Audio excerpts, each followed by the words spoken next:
Hello everyone, this is Seema Patidar, Assistant Professor EC Department from Oriental Institute of Science and Technology, Bhopal. The subject is Electronic Measurement and Instrumentation, in which we are studying measurement and error.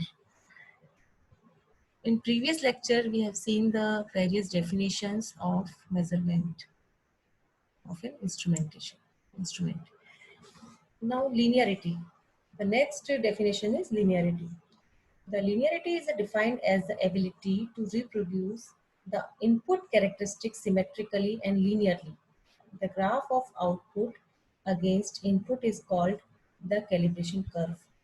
The linearity property indicates the straight line nature of the calibration curve. See, the name suggests linearity. Linearity means the relationship between input and output is linear. Here, if the input changing continuously, then the output is also changing with respect to the input in the proportion manner. It is called linearity.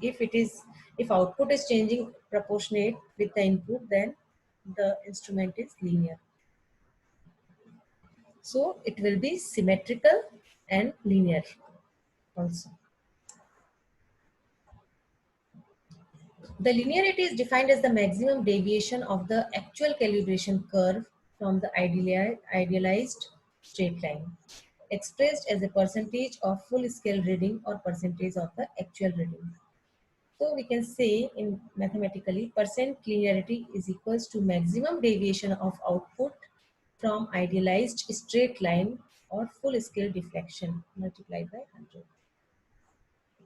See, ideal curve is 100% straight line. So we can say the maximum deviation of actual calibration curve or output, whatever output we are getting or actual output from the ideal straight line. If we are having the ideal straight line, from this ideal straight line, how much differentiating the actual curve, calibrating curve. It is desirable to have an instrument as linear as possible, as the accuracy and linearity is closely related to each other.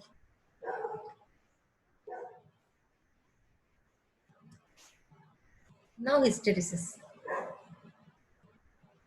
Hysteresis is the dependence of the output of a system not only on its current input but also on its history of past inputs.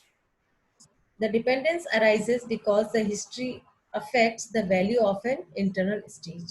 To predict its future output, either its internal state or its history must be known.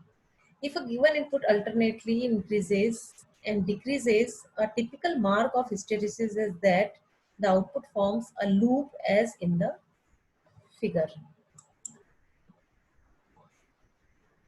Such loops may occur purely because of a dynamic lag between the input and output.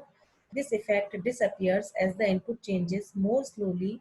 This effect meets the description of hysteresis given above, but is often referred to as rate dependent hysteresis to distinguish it from hysteresis with a more durable memory effect. Now, dead zone. The maximum value of the input to which the instrument does not respond due to hysteresis of the instrument is called the dead zone. Now, threshold. It is the minimum value of which to which the instrument responds when the input is gradually increased from zero value. Thank you.